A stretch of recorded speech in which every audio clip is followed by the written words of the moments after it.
El conflicto árabe-israelí se presenta en los medios cual disputa territorial. Un argumento común afirma que en el territorio del presente Estado de Israel residía un milenario pueblo árabe palestino que fue desalojado por la fuerza por los judíos sionistas. Para evaluar estas afirmaciones debemos examinar los hechos históricos. Eso haremos aquí. HIR y Faces presentan una serie basada en el libro El colapso de Occidente, el siguiente holocausto y sus consecuencias.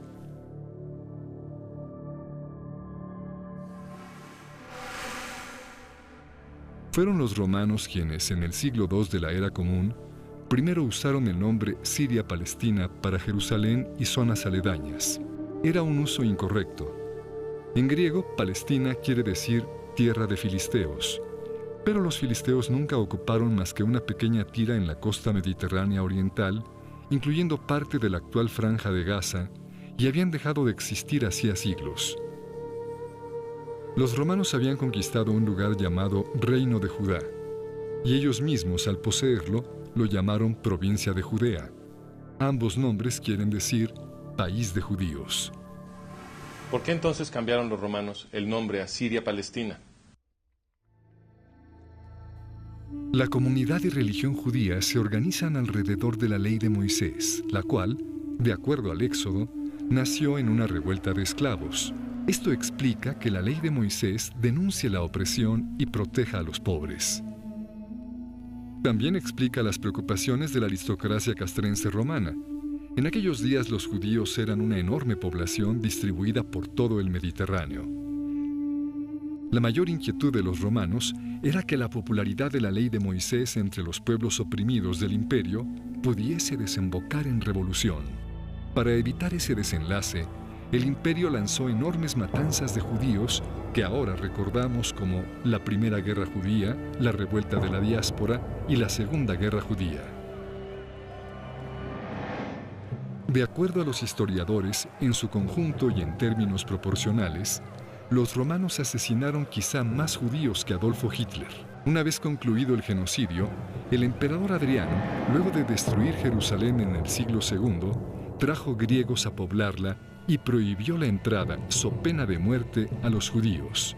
La ciudad fue renombrada Aelia Capitolina y el área Siria-Palestina.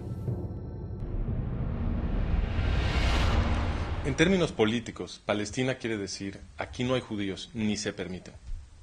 Algunos judíos permanecieron testarudamente en su tierra santa y muchos otros pronto regresaron. Los romanos continuaron informalmente refiriéndose al lugar como Judea. Con el paso del tiempo, el nombre Palestina se fue usando menos y menos y cesó de tener un referente claro. Bajo el Imperio Turco Otomano, amo de toda el área a partir del siglo XVI, no existía entidad administrativa o política alguna llamada Palestina.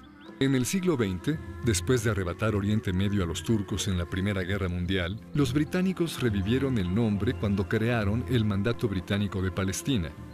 Pero su definición final de Palestina en 1922 comprendía tan solo una cuarta parte del área que ellos mismos habían bautizado Palestina apenas 2 años atrás.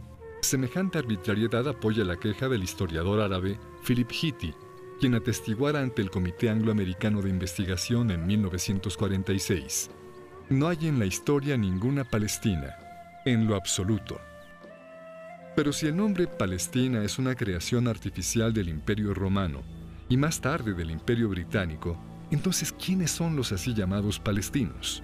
Esa pregunta la contestó en entrevista con la revista holandesa Trouw Zahir Muhseen, jefe de operaciones militares de la Organización para la Liberación de Palestina, o la OLP, ahora mejor conocida como la Autoridad Palestina.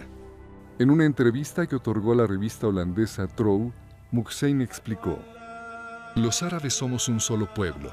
Es solo por razones políticas que apoyamos nuestra identidad palestina con cuidado, pues es de interés nacional que los árabes aprendan a promover la existencia de un Estado palestino independiente en oposición al sionismo. Es verdad, la existencia de una identidad palestina está ahí solo por razones tácticas. La fundación de un Estado palestino es una nueva herramienta para continuar la lucha contra Israel y por la unidad árabe». En guerra tras guerra, los esfuerzos combinados de varios países árabes fueron derrotados por el pequeño Israel. Así que hacía falta una nueva herramienta, una estrategia de guerra política que combinara terrorismo con diplomacia para lograr lo que la campaña militar abierta no podía. ¿Pero acaso Zahir Muhsein está diciendo que la noción de un pueblo palestino con presunto derecho a la tierra del Estado judío fue simplemente inventado? La Constitución de la OLP parece confirmarlo. En su primera constitución, creada en 1964, la OLP definió Palestina en el artículo 2 con las fronteras que tenía en tiempos del mandato británico. Esta es una referencia a la segunda definición arbitraria de los británicos, la de 1922. ¿Cómo es posible que un poder colonial extranjero del siglo XX pueda definir arbitrariamente las fronteras de la tierra supuestamente ancestral de los palestinos? Pero la verdad es que la OLP ni siquiera adoptó realmente la definición británica. En el artículo 24, la OLP afirmó explícitamente que Judea, Samaria y Gaza, los territorios que ahora reclama para su anhelado Estado, no eran palestinos. Artículo 24. Esta organización no reclama soberanía territorial sobre Cisjordania, en el reino hashemí de Jordania, ni en la Franja de Gaza. En 1968, la OLP reescribió su constitución.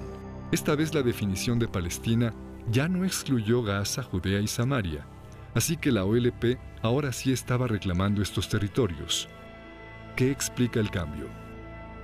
En 1964, cuando la OLP escribió su primera constitución, Egipto estaba ocupando ilegalmente el territorio de Gaza y Jordania estaba ocupando ilegalmente Judea y Samaria. Pero entonces los árabes provocaron la guerra de 1967 o la Guerra de los 6 días, en la cual los israelíes capturaron los territorios de Gaza, Judea y Samaria, entre otros. Fue después de esto que la OLP reescribió su constitución en 1968 para incluir Gaza, Judea y Samaria en su definición de Palestina. Las fronteras de Palestina luego son flexibles y se redibujan para rodear con precisión nada más el territorio que Israel controla. En otras palabras, las fronteras de Palestina se escogen tan solo para que pueda ser usada como una herramienta para continuar la lucha contra Israel. Pero si Palestina es una invención reciente, y si lo mismo aplica para la identidad palestina, entonces ¿de dónde vienen los árabes musulmanes que hoy en día se hacen llamar palestinos? Hoy en día viven alrededor de 8 millones de personas en Israel, pero el estimado más confiable habla de 300.000 en la misma área en el siglo XIX. Estaba prácticamente vacía, y así la describieron los viajeros decimonónicos. Por ejemplo, a mediados del siglo XIX, el cónsul británico se quejó de que el área estaba vacía de habitantes. Cuando Mark Twain visitó el lugar, comentó que en el valle de Jezreel no se veía un solo pueblo 30 millas a la redonda. Y Pierre Loti, un autor francés, escribió luego de su visita que las ciudades y los palacios se habían vuelto polvo.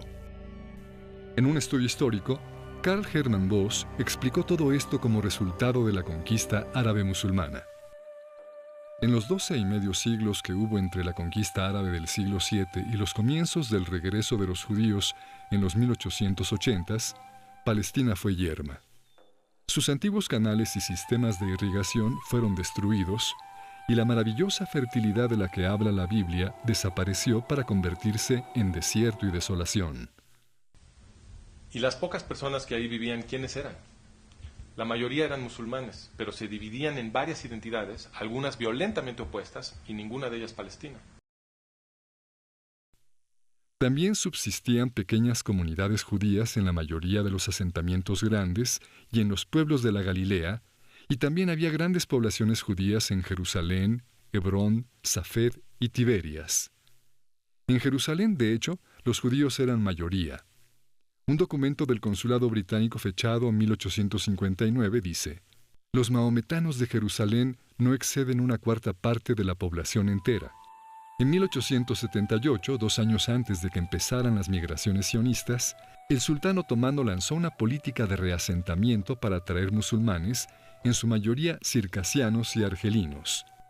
El historiador Arnold Blumberg explica: después de 1880, los empujes del naciente nacionalismo judío, del patrocinio turco de la colonización de musulmanes foráneos y de la inmigración espontánea de árabes atraídos por la nueva prosperidad de Palestina, cambiaron el carácter demográfico de estas tierras.